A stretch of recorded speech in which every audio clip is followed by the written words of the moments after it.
like me, and very much looking forward to this and many more conversations to come. Thanks, Brittany and Marcus, for making this platform available for us. Thanks, Melvin. Lexi, so good to see you. Welcome to the room. Would you like to introduce yourself? Hey guys, thanks so much for having me in here. My name is Lexi Prodromos.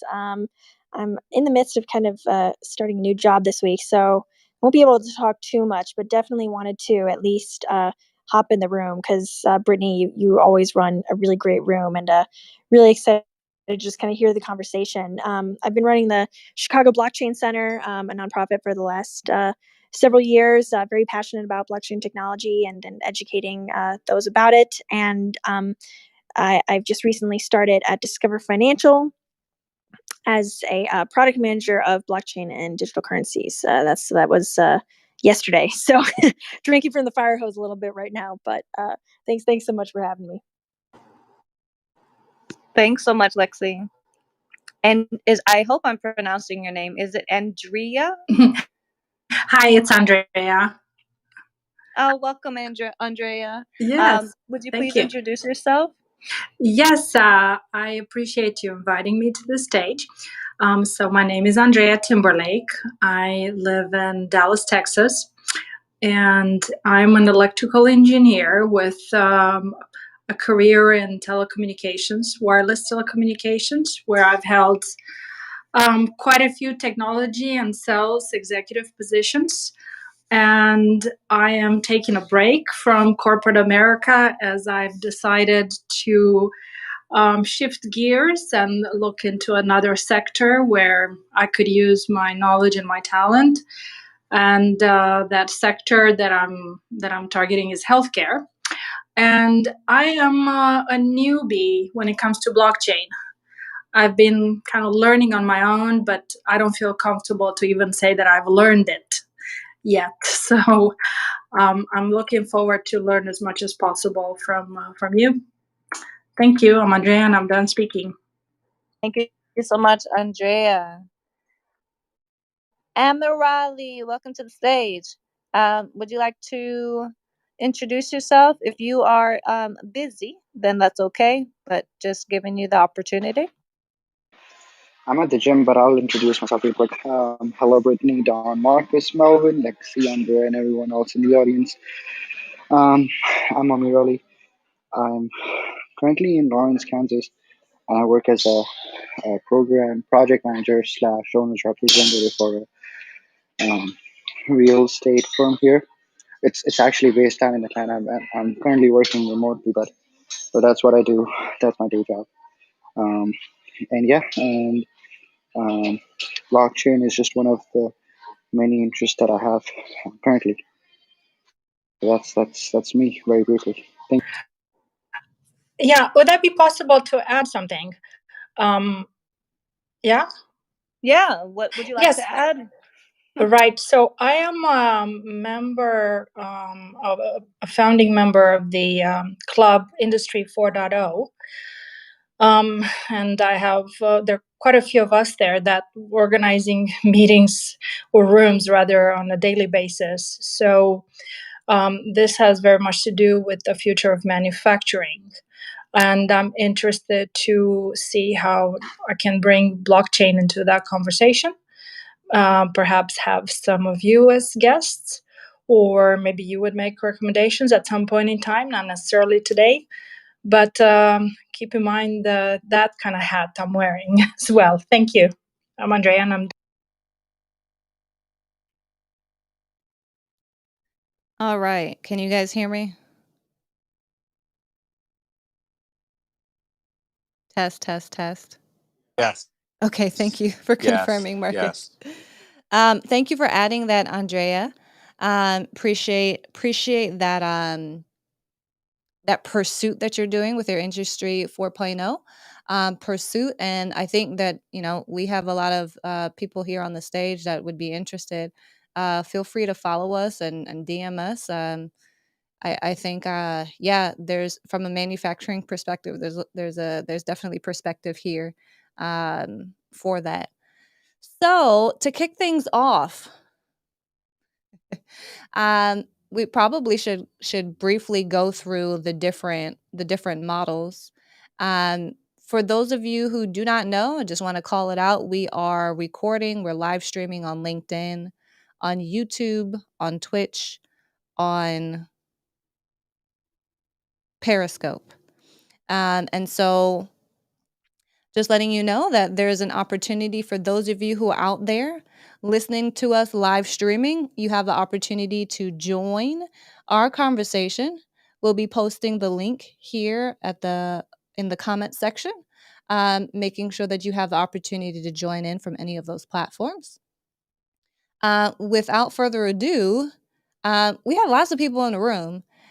We could talk about anything as it goes, but just wanted to start off with the consensus model conversation, as it's a really basic one, but one that really drives so much as it relates to blockchain. Um, so, if there are any questions about specific consensus models right now? I know, Andrea, you said you're newer to the space. I'm curious as to whether you had any specific questions, or anybody in the audience as well. Dr. Candy, Clarence, Yeah, Greg. Go ahead, Andrea.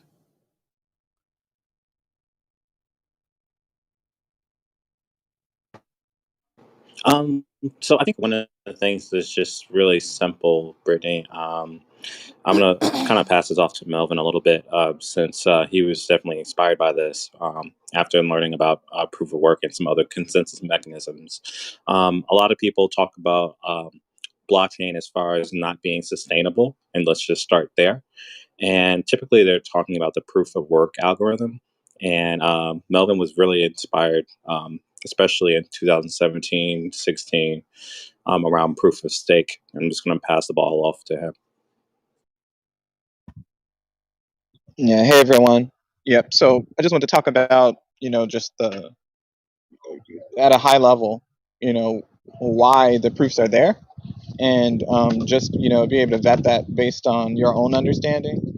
And so, just at a very elementary level, right? The reasons why the proofs were put in was to solve what's called the Byzantine generals problem, where you have a piece of communication that needs to be sent, and it needs to go through untrusted, untested sources before it reaches its destination, and at the end of its destination, be proven to be accurate and complete.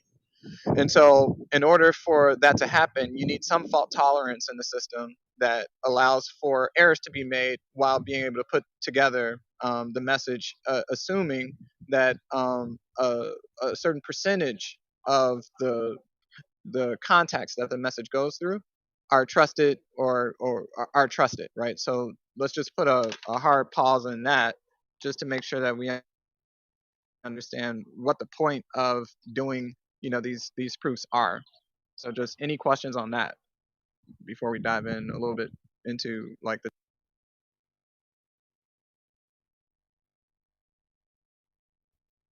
okay. And so I'll ask, is anyone familiar with the Byzantine generals problem I itself? think that's a good place to start. I thought that was actually a really good introduction from. Okay, so the Byzantine generals problem is all about the a scenario, right? A scenario where a general has a very important message to deliver to his troops, and he's taking siege of a city, and in order to do that, a highly coordinated activity, he has to trust different factions and allies to do their part, right, in helping to siege the city. Now, what he doesn't know is if some of those allies have turned against him through political um, uh, outreach, from the enemy. And so, in order for him to trust that his orders will be executed, he needs to come up with a scheme that will ensure that all of his instructions make it to the trusted advisors on this team unaltered. And so, proof of work is what's called a Byzantine um, uh, I forgot exactly, the phrase, but it's basically called a Byzantine, safe process for um, creating that scenario where as long as, over, 50% of the population of participants in the message passing network are can be trusted, you can be sure that in time the actual message that you sent out, the true message, will make it to all parties. So that's the nexus, if you will, of the Byzantine generals problem and why proof of work was created. It was to create an incentive by which people would have to put effort into delivering the message before that message could be trusted. And so it creates a set of speed bumps, if you will, to ensure the quality of the message that eventually gets received, and tests along the way. So a good way to think about it is, a secret handshake, that accompanies, if you will, the message itself, so that when you finally receive it, if the majority of the people in your network knew the secret handshake and performed it properly, then they've just proven, through their proof of work, that the message that you're receiving is correct. For those who did not, do the handshake, obviously those messages would be rejected, and which is why you need that consensus, if you will, of a majority of participants in the network to be behaving.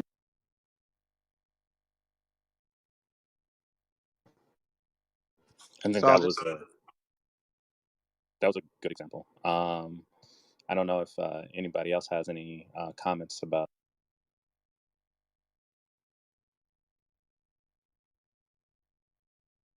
Okay. So if you guys don't mind, I'll just can let me know if you can hear me. I'm seeing poor connection on my side. Can you guys still hear me? I Okay. can still hear you. You sound just normal, even if you had a Oh, strong connection. You sound just okay. fine. Thanks, Marcus. So Really quickly, Melvin, though, okay, awesome. So any you any you questions now? Yeah, you sure. have some wind in your background. I don't know if you can get to a place that's a little bit less windy. Yeah, let me do that. Let me see if I can relocate to a different spot. And if anyone has any more questions around, why proof of work is used to uh, protect a message as it's being sent through a network, I'm happy to talk to that. And so the main point is to create a bit of work, right, that travels with the message. And there are different schemes for how we do that. And so we have proof of stake, which is the effort involved is making sure that you keep a certain amount of your asset in a certain location, and then that creates the proof that you are in allegiance with, the communication of messages throughout that network. And so if you don't, it your ability to influence messages that get sent on the network are lessened. So let me stop there and find a new spot, just as a way to kind of help you think about the difference between proof.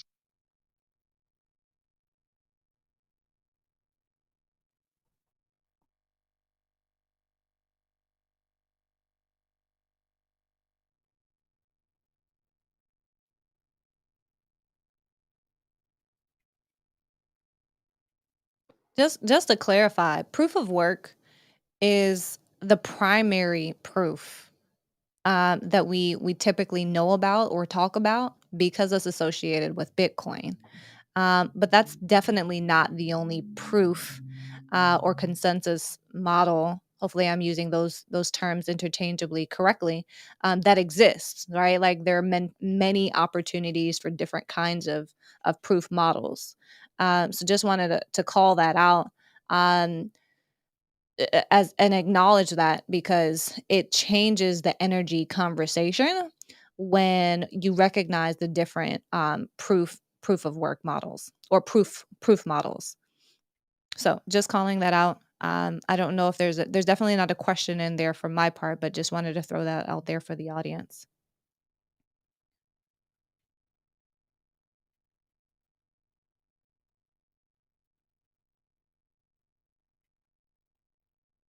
I actually found a really great link actually describing exactly the Byzantine general's problem. I'm going to actually post that where we're live streaming. It says how proof of work and how it solves the Byzantine problem. It is a blog from 2018, but it socializes a really similar conversation, describing a little bit of the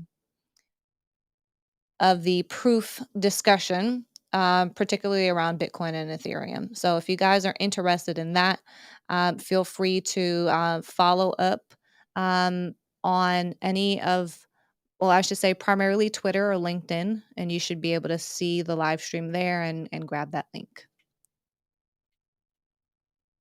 I would say also you could DM directly since you're on Clubhouse, so you don't have to necessarily go to any other place. We can just directly.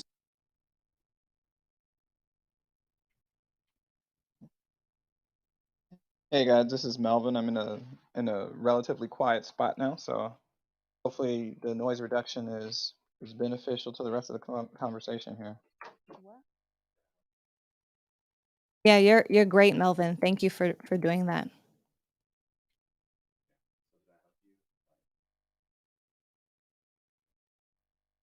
So Brittany, we have a pretty quiet group here.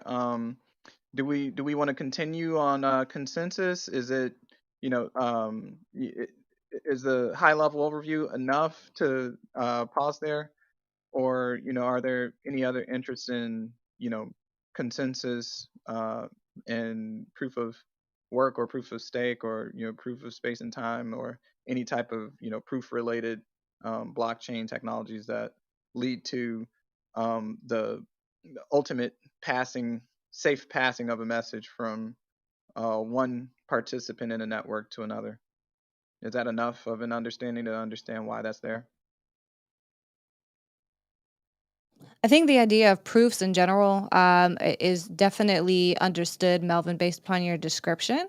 I think, just giving your description of a proof of work, it'd be great to quickly kind of go through the other two you just mentioned at a minimum, to get the lay of the land and the fundamentals for those who may not fully be aware, and speak about those energy implications.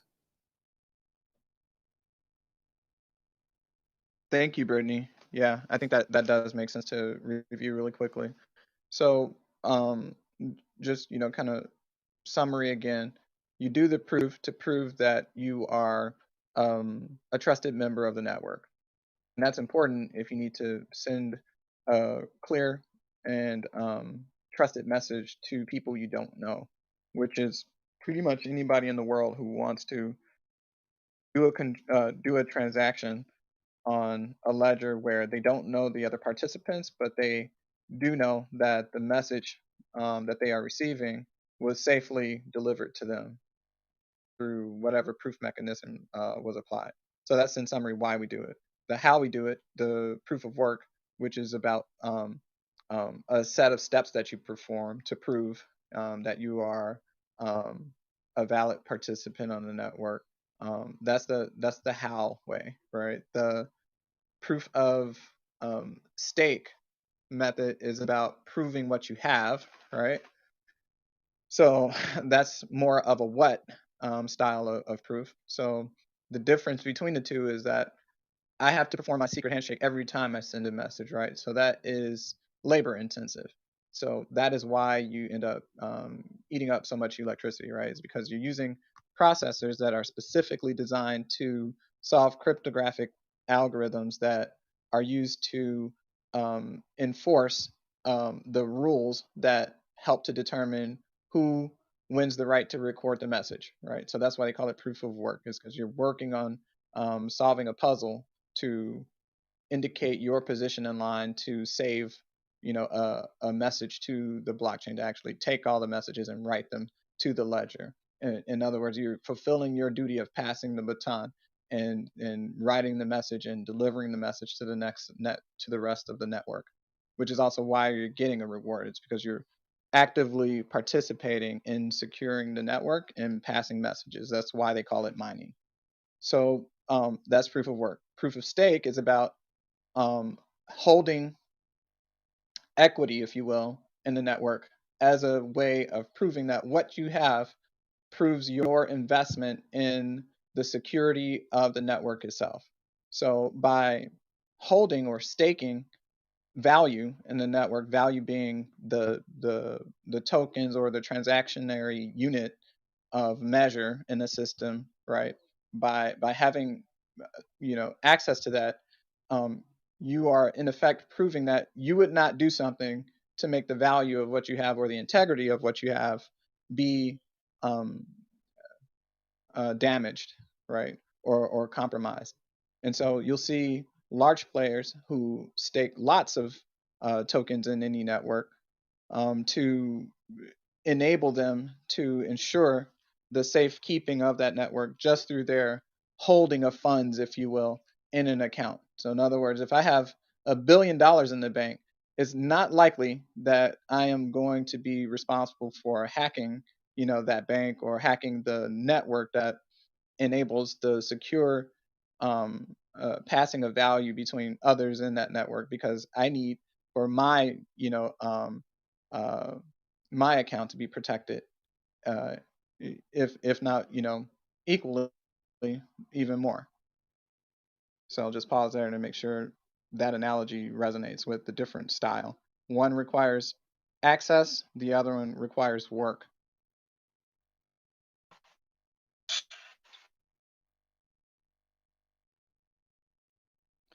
We got a little clapping there from I'm rolling. Amarali. Was that a clap or a comment?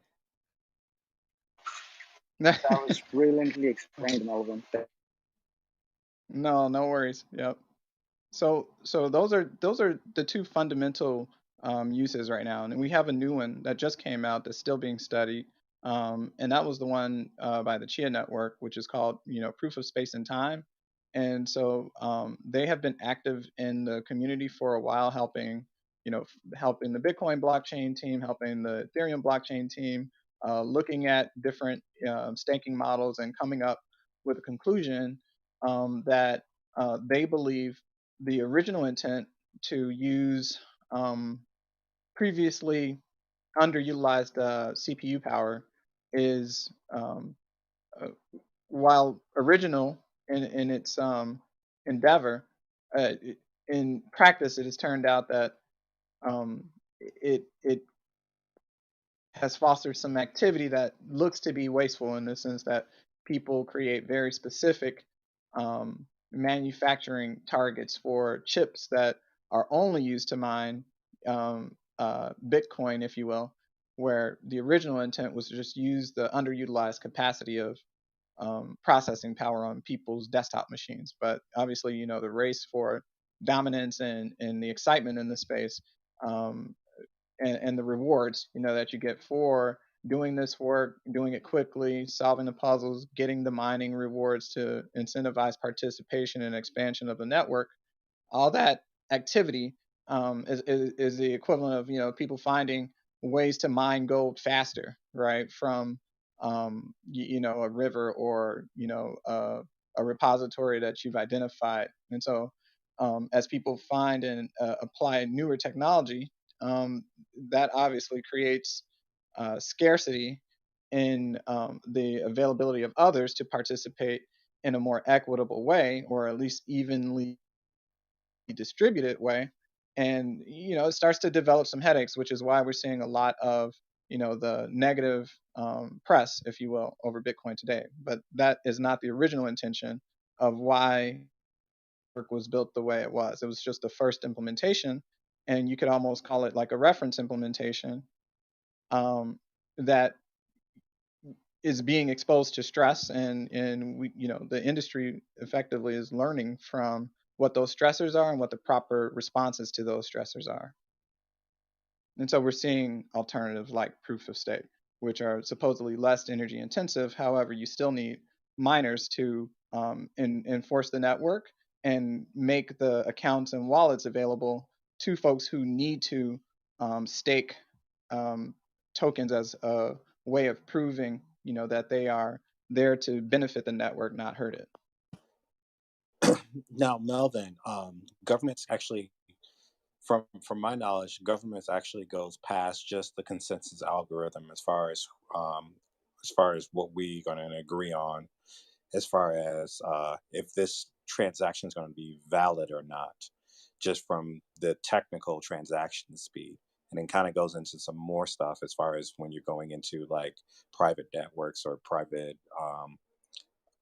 entities dealing with each other. And a lot of these problems right now seem to be more um, focused around public blockchains. Am I correct? Thanks, Marcus. Yeah, I think that's a really good segue and really insightful for you to bring that up, especially since we do see a big difference between what people eh, who are traditional investors and things like that attach to the words private and public. These are very weighty words, right? When we just look at them for what they have meant traditionally.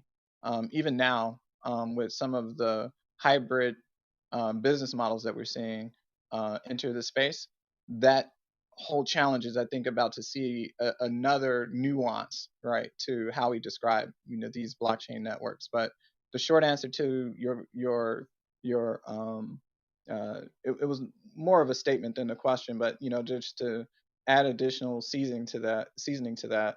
Um, Private means the group of people who created that network or that blockchain have gotten together, stood up all of the entities who are responsible for running the hardware, right? So you don't have an opportunity as an outsider to exactly mine it, or maybe you do, but only at a very limited level, right? So you might just be validating transactions, right, but not necessarily securing the network, since the tokens are all mined, and your purpose is to basically be like a signal repeater, if you will, right? And so you're extending the network in that way, and maybe garnering a minor reward for doing so, but your incentive for doing it may just be to get your transactions put through faster in your region, right? And so that might be incentive enough.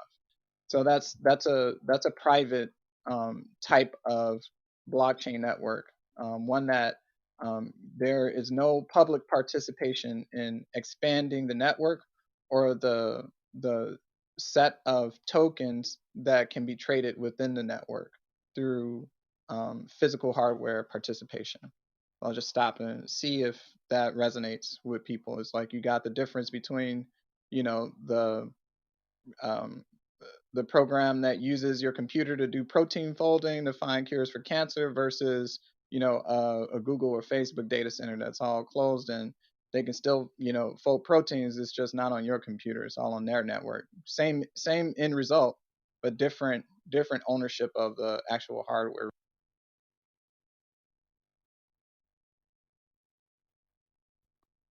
This is Melvin. Just pause.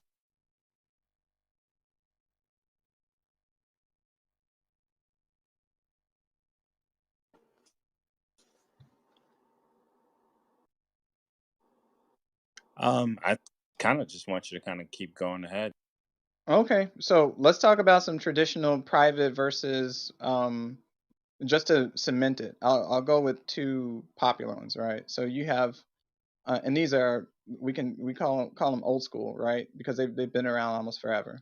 So one very popular public blockchain that we all know about is Ethereum, right? And one very obviously Bitcoin is the first public blockchain, and then you have the private, um, and depending on who you're talking to, they won't even agree with calling it a blockchain. They would say that it is a consensus network, and I'd be talking about Ripple if I were to say that one. That is a private network. So is Chain. Chain is a private network. R3 is a private network, uh, consortium, that was created by banks to send messages to other banks, within their own very private networks and hardware. The reason, being is obviously if you trust everyone in the network, there's no need to put additional burden on the messages that are being sent back and forth for there's no burden of proof. So I'll just leave it at that and just let that resonate. So in a public domain, you have a burden of proof because you don't know the participants. In a private network, you don't have a burden of proof, even if you make your network available to the public. Your transactions are all still happening internally, which means that you can settle those usually a lot faster because there's no extra work that needs to be done in proving that the messages being sent are coming from healthy, valid um, uh, senders and being sent to the same type of recipients. So just pause and make sure that resonates as to why they're different, why some can be faster than the others, and where proofs, either proofs of work or what have you, come into play for protecting the more public blockchains that are out there. So, Melvin, just want to reset the room since we do have a couple new people. And then also for our live stream audience on YouTube, on Twitch, on Periscope, and on LinkedIn, we are just talking about blockchain governance. We're talking about the different types of proofs. And then most recently, talking about the difference between public and private and their nuances. So, Melvin is breaking it down for us, doing an excellent job of sharing about the nuances of each. He just wrapped up on private and public. So with that, Nick and Nastasia, welcome to the room. Dr. Candy, Clarence, and Christopher, you are also more than welcome to hop up on stage if you have any questions. Those of you out in live stream land, please put questions in the chat if you are curious about anything, and we'll ask the question to Melvin, and you can actually get it answered. So with that, Melvin, we'll hand it back to you unless anyone has specific questions right now.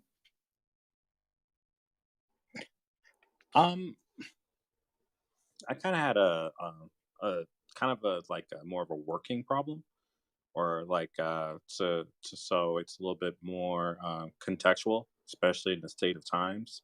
I just pulled up Melvin. I've just pulled up the digital health pass standard for interoperability that just got recently open sourced. Um, I'm trying to figure out the name of the organization right now, but without saying the acronym. It's basically it's basically they stand. It's like basically good health pass credentialing.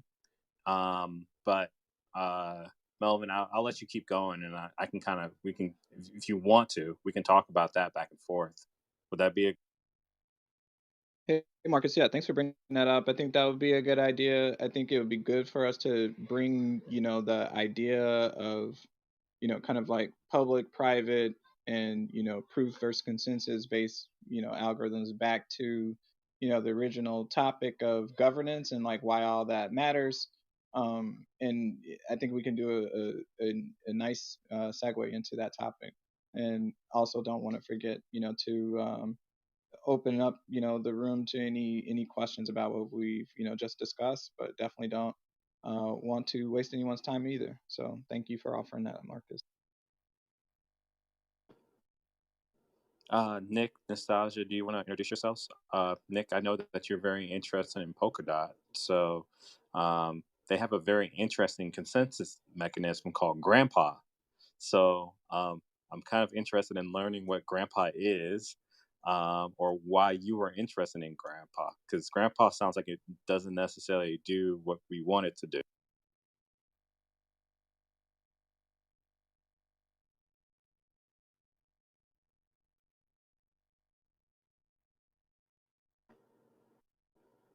Okay. Well, Nastasia, welcome to the stage. I know that you're in a lot of crypto rooms today, um, and this discussions around blockchain and blockchain governance. Um, but I just want you to introduce yourself, and if you are inspired by some of the comments that you've learned about blockchain governance today, feel free. Right, thank you for welcoming me to the stage. So, name is Nastasia.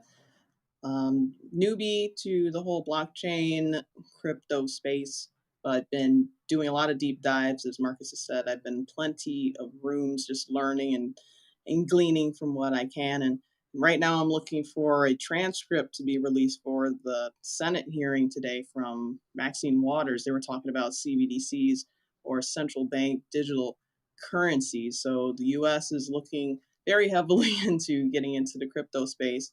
Though I'm sad that I was on a work Zoom call, so I totally missed the whole Melvin dissertation about the differences in proofs, because I know that's been one of my questions, was proof of stake versus proof of work versus, I think there's another proof of something. I don't know if it's proof of authority. I don't know. There's another proof.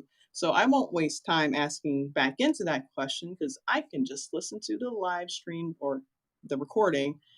But yeah, I'm just in here to learn. And I've been pinged in this room. They're like, Melvin's breaking it down. I'm like, oh, okay. I'm trying to get off to the Zoom call. So yeah, I'm just here to learn more and really intrigued by this space. And Marcus, I was pinging you about, we had that idea of how we can utilize the blockchain and the crypto space to leverage that in the real estate community, and how we can generate coins. And then I found an Indiegogo campaign that was doing something very similar to what we were talking about.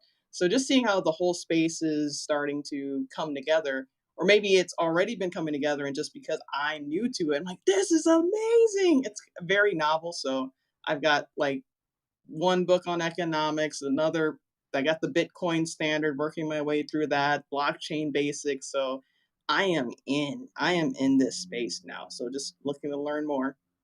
I'm done speaking. I cannot wait to learn what your findings are, especially during your given your background as an aerospace engineer.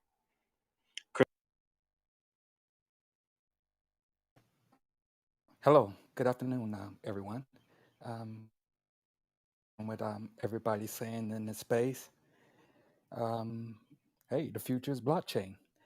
Um, I just got a question. I've been kind of in and out, so I hope you probably didn't touch on it. But what are your thoughts about the blockchain crypto going green?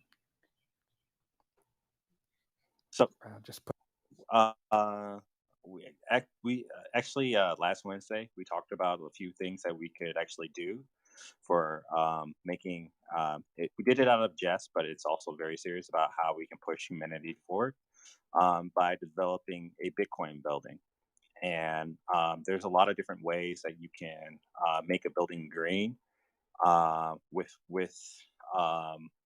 energy conservation ideas. So just a small example is one of the examples that I actually brought up was taking the miners and putting them in the basement and using the external heat from the mining machines that will generate money for the building that will go towards the building.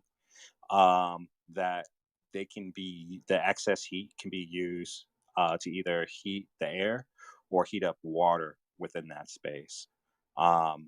Personally, I actually prefer faster consensus mechanisms. However, since these do exist, I do think that if we're going to develop more mining facilities and things like that, you can do smarter things to make the work that these miners are doing more sustainable. So they are actually producing something that actually helps the facilities that they're in instead of just creating heat. You said those do exist, or what you describe? Yeah. So there's like a technique called cogeneration. What I'm explaining from the mining facility, I do not know of any design. However, I used to work at a nuclear power plant, and my wife, Brittany, worked at a power distribution plant company, and there's techniques called cogeneration, and that's all about like reusing lost heat or lost energy and trying to use it for more practical ways.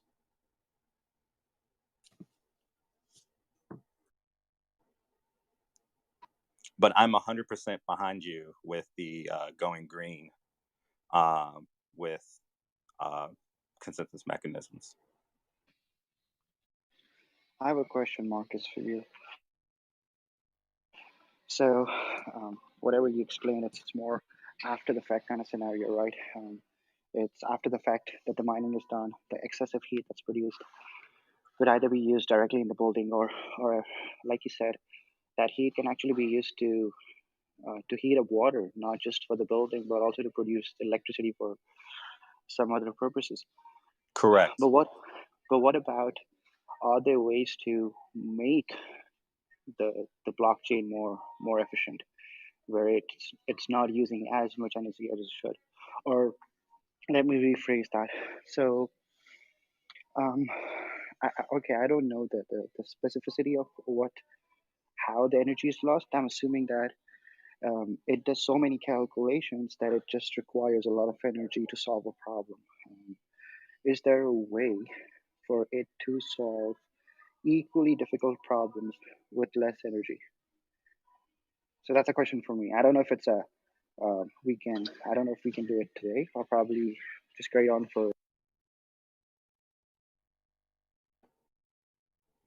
I think that's kind of the stuff that Melvin was getting into.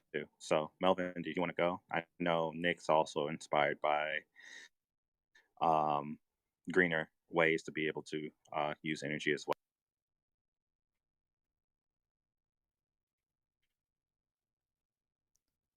Hey guys, yep, I was on mute there for a bit, but yeah, there have been schemes for. So before we dive into greener technologies, I just wanted to pause for a second and say that it's not a matter of can we do greener technologies. It's a matter of can we achieve confidence that the network is secure in a public setting in a way that does not consume too many resources or inadvertently create a set or a sub culture, if you will, of cartels, right? Who own most of the staking, right? If you hear about folks who don't like, the proof of staking model, because you could, just basically have people who sit on large, assets and basically get the priority for which transactions will be trusted based on, that group processing the transactions. So it's more about finding a balance less than it is about what can we do to find a green solution. Um, and I just want to let that marinate for a little bit, because technology and physics, right? They have their limits, based on the questions that you ask them. I just wanted to pause for a second and make sure everyone understands, because it's not like we can't achieve 10,000 plus transactions per second with different blockchain algorithms that are out there. They're relatively green. The trouble comes in, well, what are the political ramifications of that greenness? You just broke down that governance part. Thanks, Christopher. The devil's in the details there, right? you just broke all that down.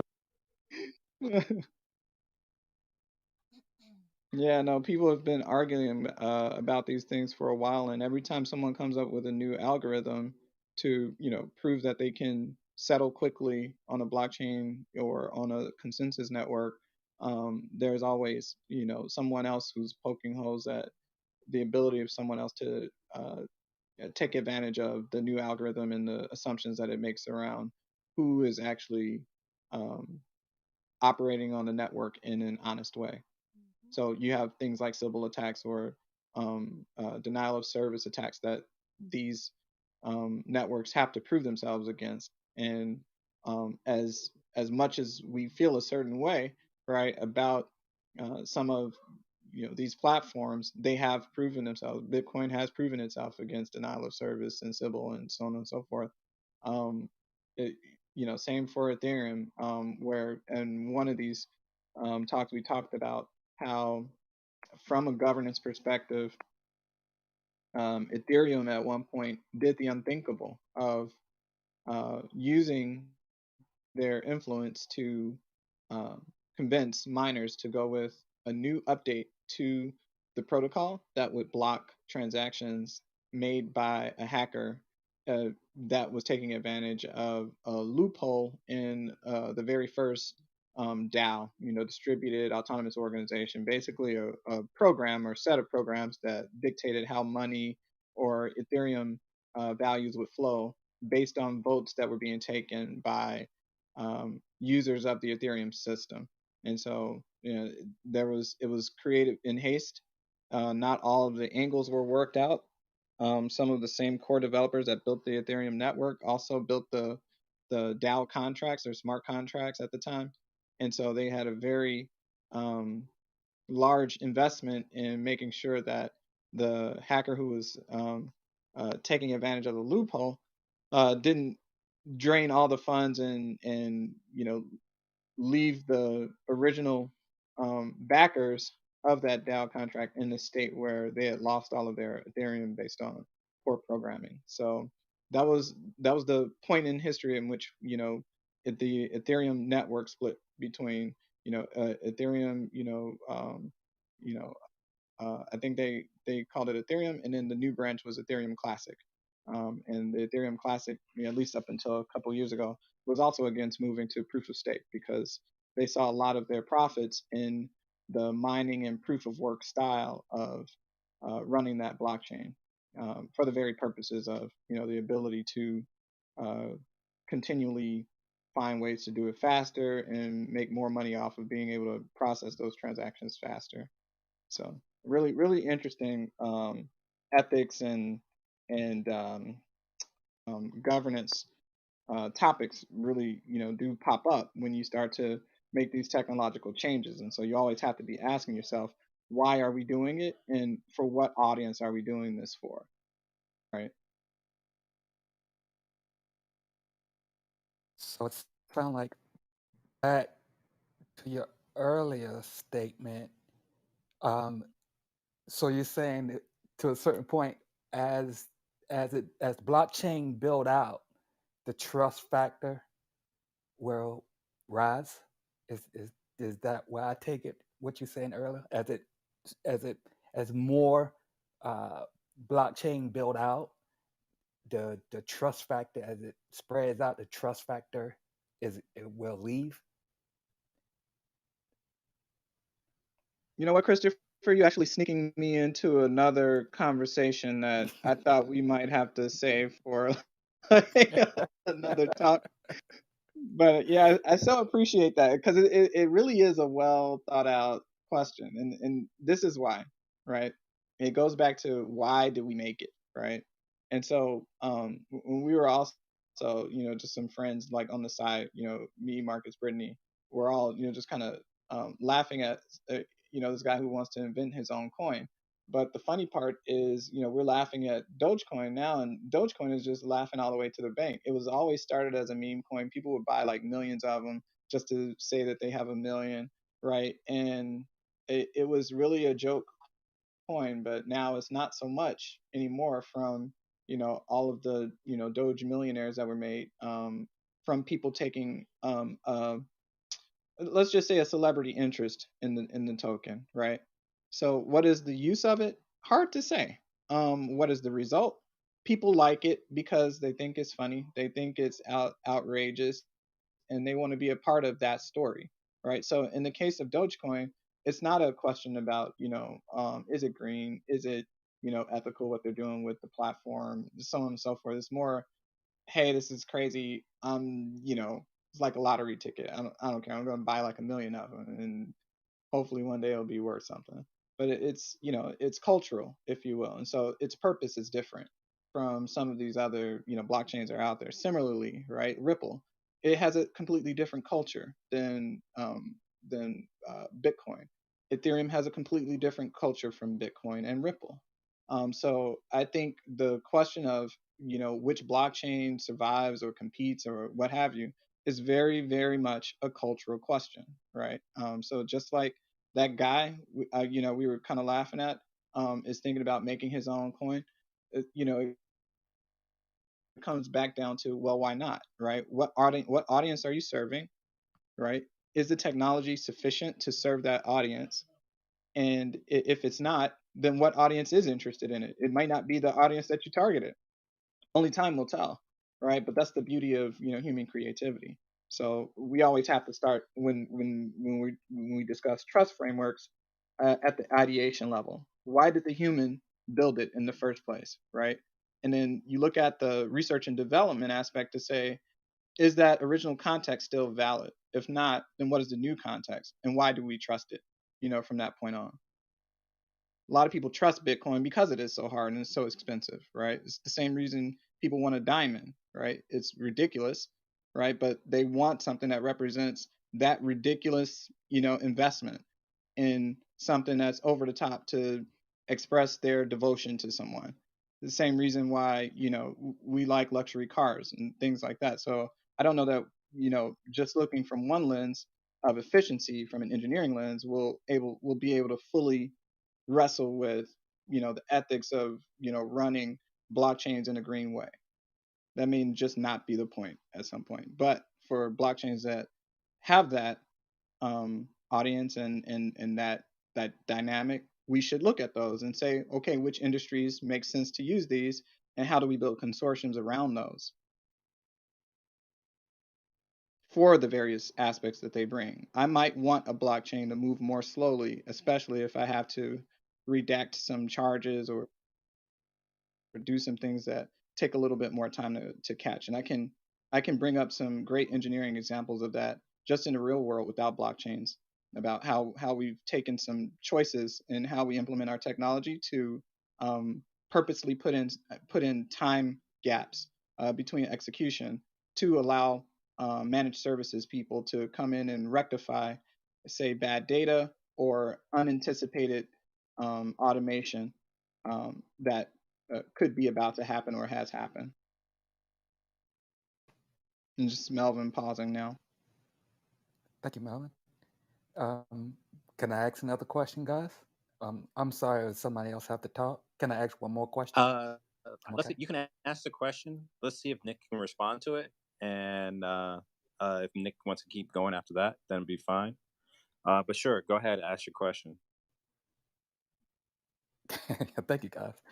How does someone feel? Oh, it was for Nick. Seeing the stack, the digital stack of AI and blockchain, singular. I just want.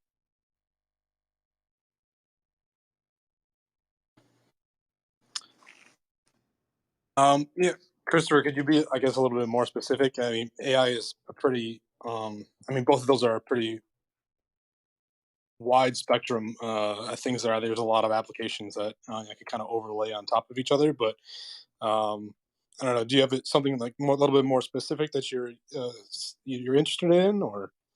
No, nothing specific. I really just kind of put it in that content, just to keep it open, not specific. And the views of those technology either coexisting, merging, integrating to a certain level, or any thought or a concept of those two. Yeah, I know they're wide spectrum, but to the point of how we seeing a lot of technology integrating and really creating a different type of technology, because where we're going with AI and how blockchain is integrating in with the internet, or the internet of things itself, or even into machinery, throughout a ecosystem of a system, and connecting those technologies together to make whatever it's designed for, again, more efficient. And I think that's what both of these technologies kind of shoot for, efficiency. Um, and I'm just saying it in that way, if that makes any sense. I'm Christopher Dunsby. Yeah, no, that makes total sense. I guess the my first thought that I have on it, says that it's relevant to some writing I've done recently, is that I can almost kind of see both of them kind of progressing on two parallel channels at the same time in the same direction, almost, or towards the same goal. Almost with a little bit different flavor to each one, meaning um, as it applies back to humans, as most all innovation really is, is time saving or energy saving to some degree for the human experience. So much of what we're going through in the last few decades here has been the innovations and its ability to adjudicate truth for humans in whatever system that is. It's very easy to see that system with blockchain technology as you overlay monetary things or money on top of it, because money is such a strong incentive. But really, what it's doing is adjudicating truth. But it's adjudicating truth in back on an analog system, which is the human system, right? It's an analog system. AI is really doing the same thing, and it's looking to optimize things and learn and get smarter and more intelligent. But it lives more so in a digital world, and that is also trying to apply its learnings and what it's teaching us back upon the human system, as all innovation does. And I think there's a kind of an interesting play there between the two technologies, as blockchain is really trying to spread more truth and trust in the world and human systems. But AI, just in its nature and the way that it's developing right now, unfortunately, um, and as you apply it back onto an analog system like the human brain or the human experience, there are some interesting dynamics there that I think will provide a not a combative nature, but a very interesting interplay between the two technologies as they continue to develop and merge with each other, and hopefully we can get them to um, cancel some of their negatives out and cancel some of their positive, and and add to some of their positives, if that makes sense. Yeah, thank you, Nick. So you kind of said blockchain probably can keep the truth in AI, huh? I'm just saying. It's cross. So you went from the truth to the lie, right? I Well, mean, I think it could keep the truth, at least in human terms, because AI, even right now, AI understands humans in AI terms, not in human terms.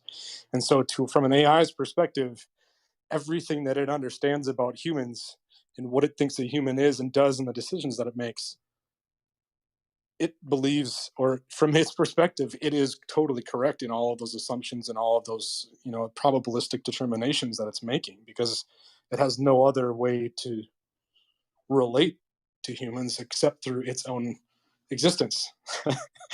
um, so I guess the truth there really is kind of originates in either the truth, like an AI's version of truth, is not really what humans or what our experience of truth is necessarily. It's just what AI thinks that it is, or what it understands as the truth. So hopefully, yes, we can merge those two and use mm, the trust and the trust spreading ideology and the capability of a blockchain software into AI software, so that you can eliminate some of that misunderstanding between uh, actual truth and just an AI's understanding of a human system, as that's mainly what it's trying to improve, is a system for humans, not necessarily a system for itself, or at least one that we probably wanted to, as long as we get the alignment right there, right? We don't want it to maximize for itself necessarily, because we don't want to eliminate ourselves. So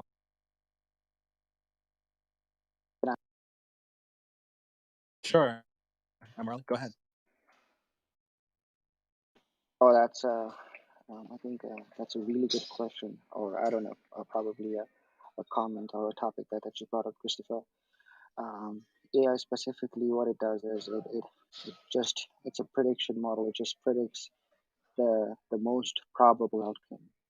Again, the most probable, not the definite, but the most probable outcome. And the way it predicts is it uses data, and data is everything. It uses data, analyzes data, tries to fit it in various different models, see which one would closely predict um, future data points. Um, and that's if and so the data, whatever that may be, is everything to that model. So if the data is bad, your model would be bad too. Somehow, if there's a perfect blockchain, which is that's the entire purpose of blockchain, is to ensure there's transparency in the system, there's security in the system, so you know that the data is good. It's always good, no matter if it's 1 day old or 100 days or 1,000 years old. It's always good because of that system. So if there's a technology that can integrate both, I feel um, it could be a game changer. Something that I personally am very interested in, and trying to come up with ways to see if that could be applied in construction.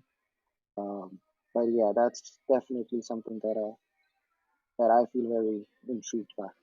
So Awesome.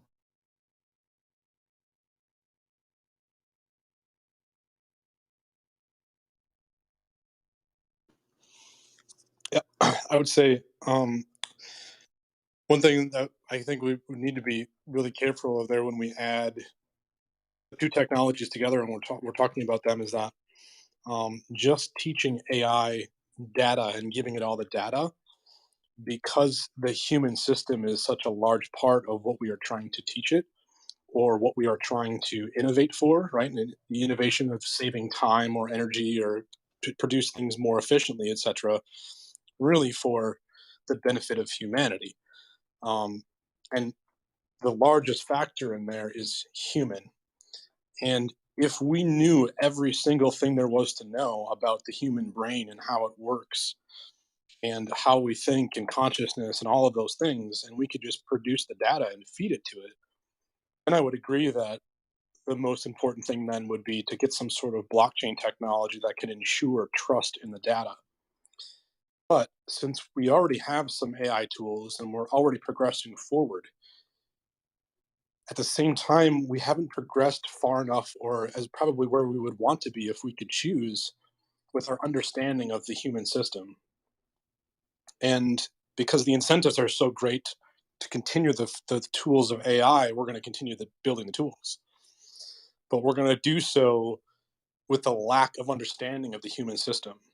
This is why I talk about applying AI back upon the raw human system, and that hopefully we can combine these two technologies, blockchain and trust, and the data of what we teach AI, mainly to bridge that gap between the data and our misunderstanding of how the brain and the human system really works. That makes sense.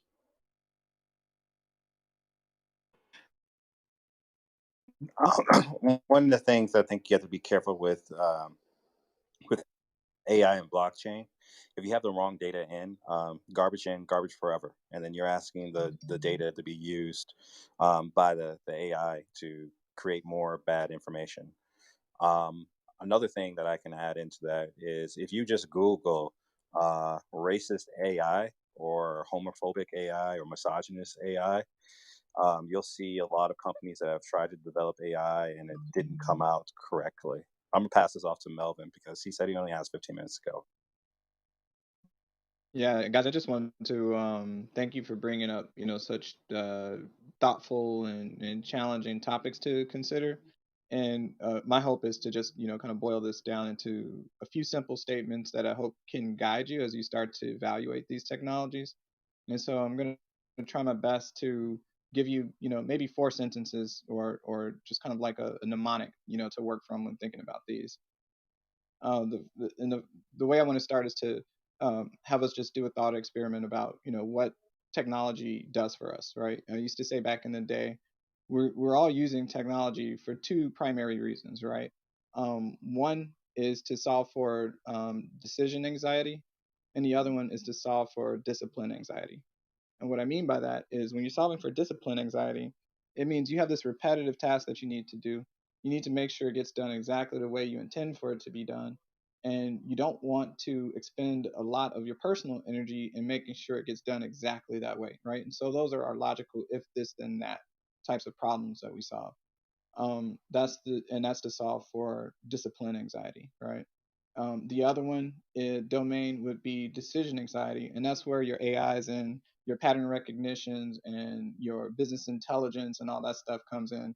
It's in applying a algorithm, a thesis, if you will, for the types of patterns that you're interested in, and then sending little ants out, right, to go and collect those patterns together so that you can be the final judge of what that pattern means to you, right? And so that's where the AI piece comes in. We give it a system, we tell it to look for patterns, and then we validate what it brings back to us as being, yes, that's correct, that matches what I was expecting, or hey, that looks interesting, go find more of that so I can then come back and give you, an affirmative yes or no, right? And so that's effectively what we're doing to aid ourselves as human beings, right? So just just want to pause and make sure that those two concepts are resonating with folks in the room, that you agree that for the most part, with our computational efforts, that's what we're attempting to do. So you don't have to say anything, but maybe if you can just go on mute and off mute a couple times to indicate that you resonate with that statement, and as you're thinking about things and you're thinking about tools that you're using, whether or not you're in solving for pattern recognition versus solving for complete a task in X many steps with whatever software you're using.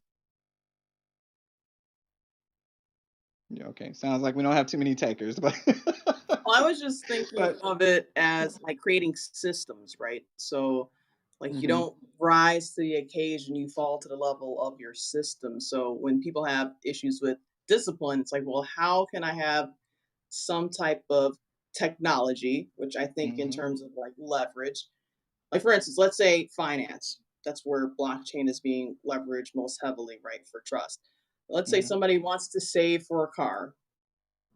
Let's say that somebody was me a few years ago because my car broke down, blew a head gasket. I'm like, oh, I can save, and I'm relying purely on willpower. And you know what happens when you get paid? That money tends to go out the window. That's However, right. if you can leverage a system, i.e., hey, ADP, take this money out of my checking before I even see it in my checking account, now I've developed that habit. So it's kind of like, okay, now I take away that decision fatigue, that willpower fatigue I would have had because I automated it, right? And as a result, now you have like automated savings, automated finance, things like that. So I agree. I was just trying to like put it in those terms, Melvin, because I was trying to follow, and then I didn't flash my mic because I was still digesting it. But is that No, that's am I exactly right, right? The pattern is you get a deposit into your account, right?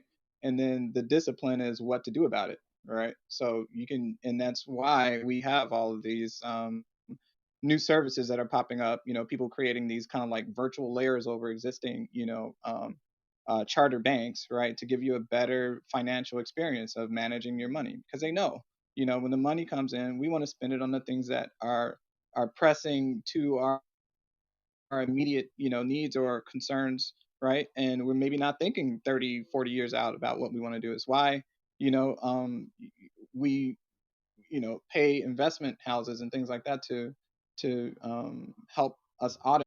So yeah, that's a very, very good example of how you have both of those concerns working together in the form of technology to alleviate the human labor of making a decision and taking action.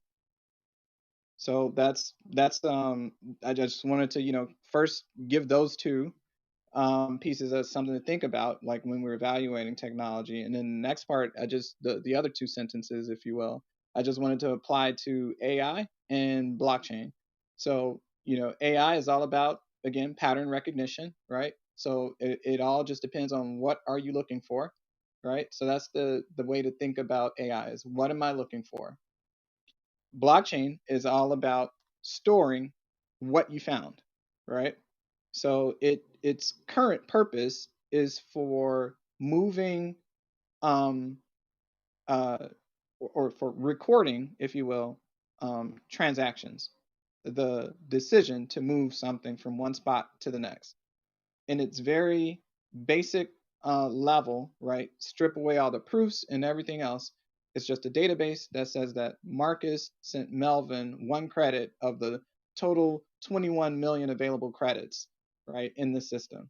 So it's a distributed database, but at the end of the day, that is what it is doing. It is saving the information that it has been um, uh, instigated, if you will, to to store. And it doesn't similar to AI, to Nick's point, very good point. Neither of these systems know anything about what it means to be in the real world, in human life. They don't have a subjective aspect to them.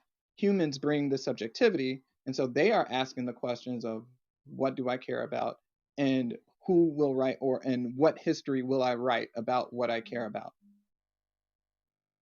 So I just wanted to, just kind of end on that note and just help it all, gel together and come back to the original principle of what does enterprise governance look like for dealing with these types of questions? What happens when what we intend does not happen? How do you protect things that are running on these systems that are driven by AI and finalized, if you will, and formalized by blockchain systems that people are trusting to be accurate? The systems themselves have no concept of or have the ability to resolve within themselves. So thanks, Nick, for just kind of bringing that, to the table. Thanks, Christopher, for challenging us to think about those things. Um, uh, and hopefully, Marcus, we have a way of tying all of these conversations back to the beginning, which is how are humans enabling or disabling these systems, and what insurance models, what governance practices, ecosystems do we have around protecting ourselves from ourselves in these types of transactions and interactions. I'm gonna be honest with you, Melvin. I've been in some rooms. I see Jesse in the bottom. That is one of the questions that he's been asking for a while.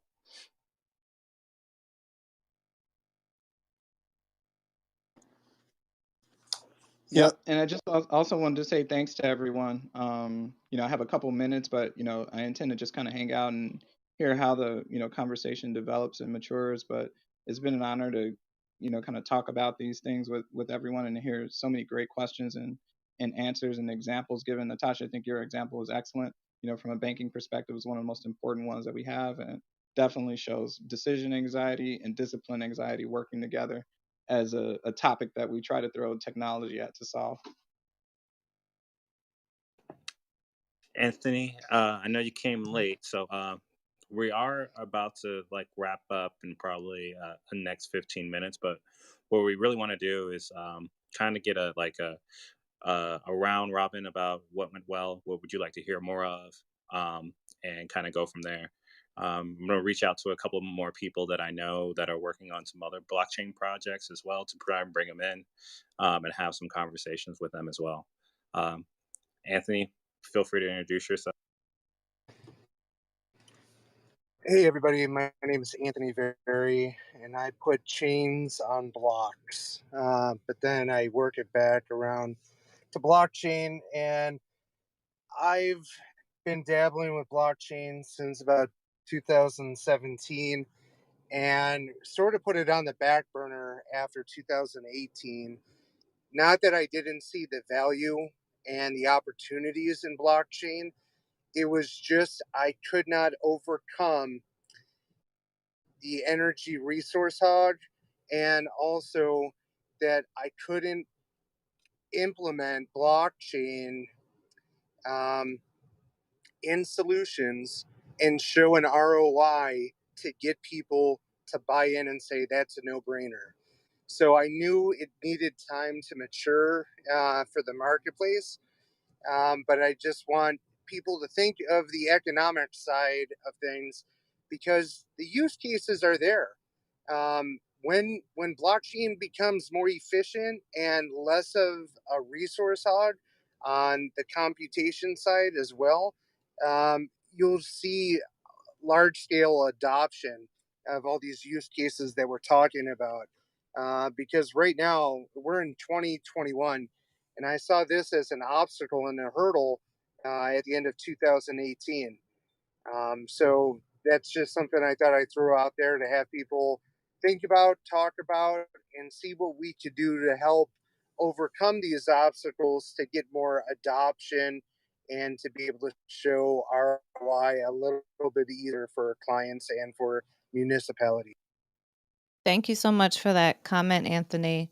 If you have the opportunity, I encourage you to follow up and listen to the live streams that are available. We did dig into that conversation quite a bit and discuss the different proof models. Melvin broke that down pretty well for us. So I think to your point, that's definitely on people's minds, and we need to find a solution to that. I invite you to take in the goodness that Melvin was able to share and educate us on in this conversation. I know Nineveh also came up on stage. I don't want to neglect you here before we get ready to wrap. And then Marcus, to his point, we would love to hear what more do you want to hear about? What would you improve in this conversation? And then also anything that you liked. So Nineveh, please introduce yourself. And if you'd like to also share your thoughts on that, that'd be great. Hey, Brett. Thank you for introducing me to the room. Yeah, I work in data science, and so Melvin's a good friend, and everyone, a lot of people in this room actually are friends. Hey, guys. I've actually just been kind of in transportation this whole time and being off and on and listening, but I really enjoyed the conversation, and I can't wait for more, Brittany. Thank you for having me. Thanks, Nineveh. So, opening up the conversation for again, any insights, any improvements, anything that you'd like to hear more about.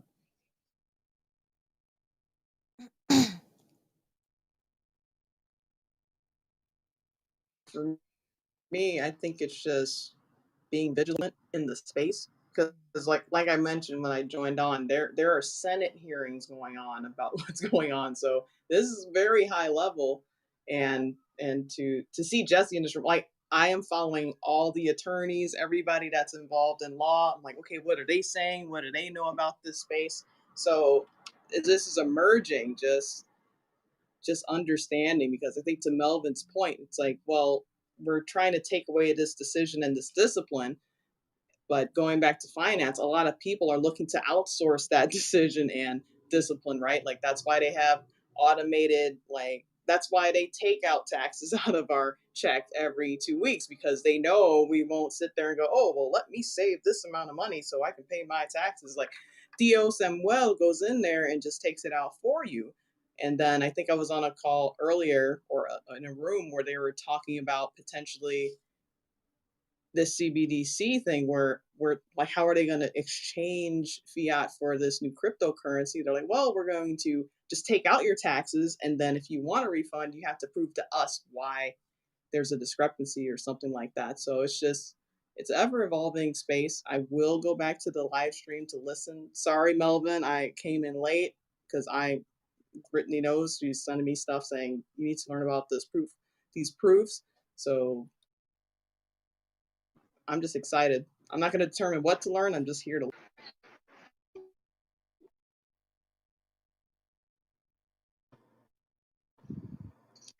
I guess uh, Melvin, you're about. You can go ahead and say what you know to say. I know your time is limited, and then we can go from Alan Morley and Nick. Yeah, no, I didn't have anything else to add to that. I just, was just showing my appreciation by flickering the mute button there.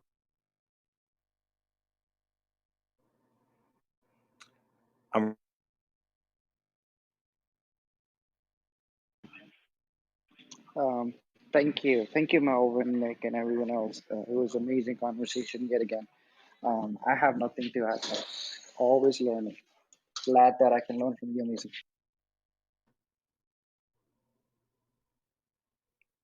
Nick.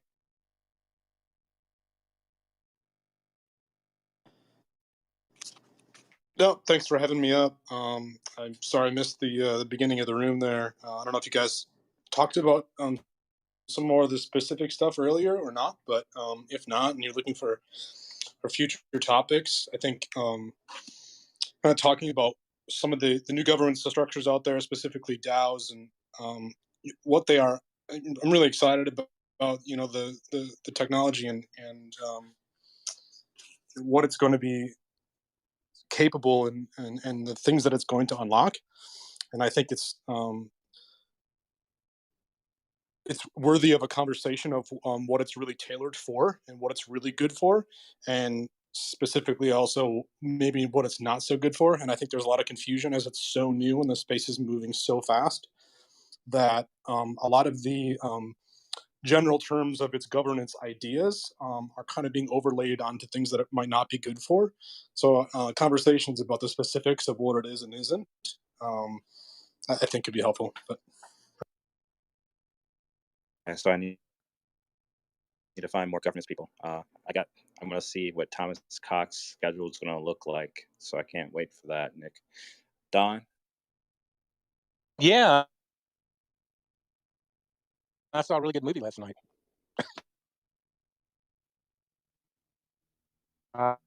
Driving the industry to this next plateau.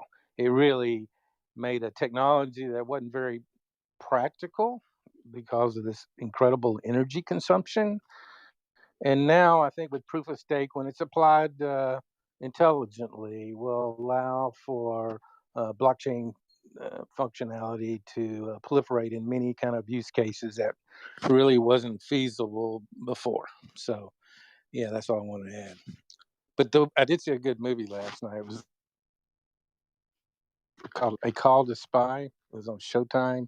Very good movie about women being recruited to spy in occupied France and defend our democracy, which is something we should not take for granted, guys. Anyway, that's all. I'm sorry. Thank you.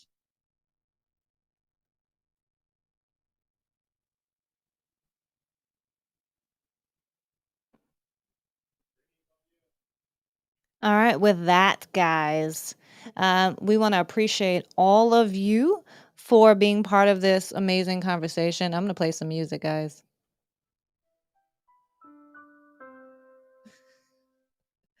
This has been an amazing prop tech conversation about blockchain governance ecosystems.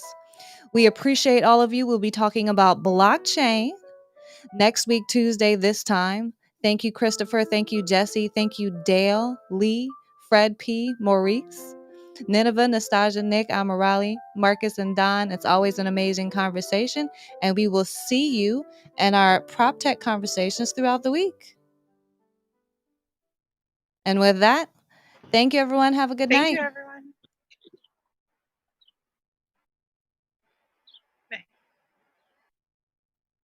Changed up my buttons.